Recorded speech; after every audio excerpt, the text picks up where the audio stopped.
بسم اللہ الرحمن الرحیم۔ میں اپنے ساتھ ہونے والا ایک واقعہ سنا رہی ہوں۔ فاطمہ جٹ 5 برس پہلے جب میں 21 برس کی نوجوان لڑکی تھی تو انہی دنوں میں میٹرک کا امتحان پاس کر کے فارغ ہوئی۔ اوپر سے گرمیوں کی چھٹیاں ہو گئیں تو میں نے امی سے کہا کہ میں اپنی خالہ نورین کے پاس کچھ دنوں کے لیے جانا چاہتی ہوں۔ میری ایک ہی خالہ ہے جو کہ بہاولپور کے ایک گاؤں میں رہتی ہیں۔ ان کی شادی چند سال پہلے اس وقت ہوئی تھی جب میں پیدا ہوئی تھی۔ اب تو خالہ کا 16 سال کا ایک بیٹا بھی تھا۔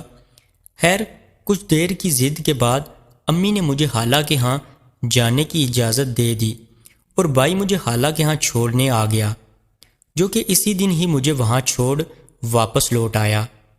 میری خالہ مجھے اپنے گھر دیکھ کر بہت خوش ہوئی۔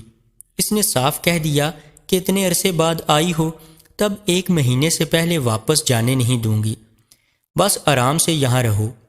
مجھے پہلی نظر میں خالہ کا بیٹا بہت پسند آیا، جو کہ بہت خوبصورت تھا لیکن عمر میں مجھ سے بہت چھوٹا تھا۔ لیکن خالو میرا بہت عجیب قسم کا شخص تھا، اس کو دیکھ کر خوف آتا تھا۔ کسی وقت تو میں اس کو دیکھ کر ڈر سی جاتی تھی، نہ جانے خالہ جو کہ اتنی حسین تھی پتہ نہیں اس کے دام میں کیسے پھنس گئی تھی اور اس سے شادی کر بیٹھی۔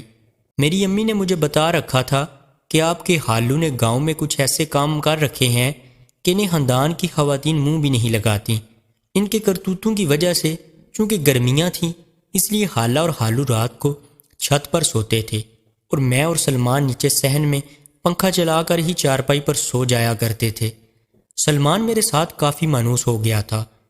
ایک رات میری آنکھ کھل گئی تو نیند نہیں آ رہی تھی تو میں نے چھت پر جانے کا سوچا، لیکن اندر سے ڈر بھی لگ رہا تھا کہ کیا معلوم اوپر خالو جاگ رہا ہو اور کیا سوچے گا، یہ آدھی رات کو یہاں کیا لینے آئی ہے۔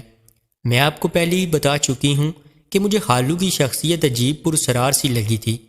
وہ سارا دن مجھے عجیب سی نظروں سے دیکھتا رہتا تھا، لیکن جب میں ان کو دیکھتی تو مسکرانے لگتا۔ خالہ ان کے سامنے کم ہی بات کرتی تھی اور مجھے یوں معلوم ہوتا تھا کہ جیسے خالہ ان سے ڈرتی ہوں۔ لیکن ایک بات یہ بھی تھی کہ خالو نے گھر میں خالہ کو ساری آسائشیں مہیا کر رکھی تھیں جس کی کسی بھی عورت کو خواہش ہو۔ خیر اب میں نے دبے پاؤں چھت پر جانے کا سوچا، چنانچہ میں دبے پاؤں چھت پر چڑھنا شروع ہو گئی۔ ایک ایک سیڑھی پر بنا آواز پیدا کیے قدم رکھتی ہوئی میں چھت کے بالکل پاس پہنچ گئی۔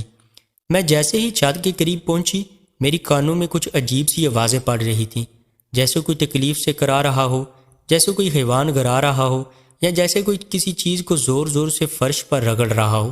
میں پریشان ہو گئی کہ آخر چھت پر ایسا کیا ہو سکتا ہے۔ خیر میں نے ڈرتے ڈرتے سر اوپر نکال کر دیکھا تو چاند کی روشنی میں ایک عجیب منظر دیکھا۔ خالو چارپائی پر لیٹا تھا اور خالہ اس کے سر میں سرسوں کے تیل سے مالش کر رہی تھی۔ خالو کبھی منہ سے عجیب سی آواز نکالتا اور پھر خاموش ہو جاتا۔ میں یہ سب دیکھ کر بہت حیران ہوئی۔ اتنے میں اچانک خالہ نے گردن گھما کر میری طرف دیکھ لیا اور مسکرا کر کہا کہ آ جاؤ بیٹا، یہاں آ جاؤ۔ میں خالو کو اپنی طرف پا کر ڈر گئی اور جلدی سے نیچے اتر کر چارپائی پر جا کر لیٹ گئی۔ میں سوچ میں تھی کہ یہ کیا ماجرا ہے۔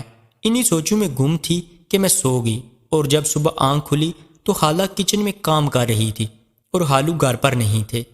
میں منہ ہاتھ دھو کر ان کے پاس چلی آئی۔ وہ میرے لیے ناشتہ تیار کرنے لگیں تو اچانک میرے ذہن میں رات والا منظر آ گیا۔ میں جھٹ سے ان سے سوال کر ڈالا۔ اس سے پہلے کہ میں کچھ بولتی خالہ مجھے بتانے لگی کہ ان کے سر میں عجیب سا درد اٹھتا ہے تو اسی وجہ سے میں ان کے سر میں تیل ڈال کر مساج کر دیتی ہوں۔ یہ سن کر مجھے انسان کے کرتوتوں اور پھر بے بسی پر رونا آ گیا کہ جب انسان کسی کو تکلیف دیتا ہے تو سمجھتا ہے کہ اس نے اوپر والے کی پکڑ میں کبھی نہیں آنا، اور جب کوئی پکڑ میں آتا ہے تو کہتا ہے کہ مجھ پہ آزمائش آئی ہوئی ہے۔ یہ نہیں سوچتا کہ یہ آزمائش بھی اپنے ہی کرتوتوں کی وجہ سے ہے۔ یہ سن کر مجھے ترس آیا۔ خالو پر ان سے ہمدردی بھی ہوگی، محتاط بھی زیادہ ہو گئی تھی کہ کیا معلوم وہ مجھے اپنی ہوس کا نشانہ نہ بنا دیں۔ پھر کچھ دن بڑی مشکل سے ڈر کر گزار کا واپس اپنے گھر آ گئی اور سکھ کا سانس لیا کہ شکر ہے میں تو ہوس کا نشانہ نہیں بنی۔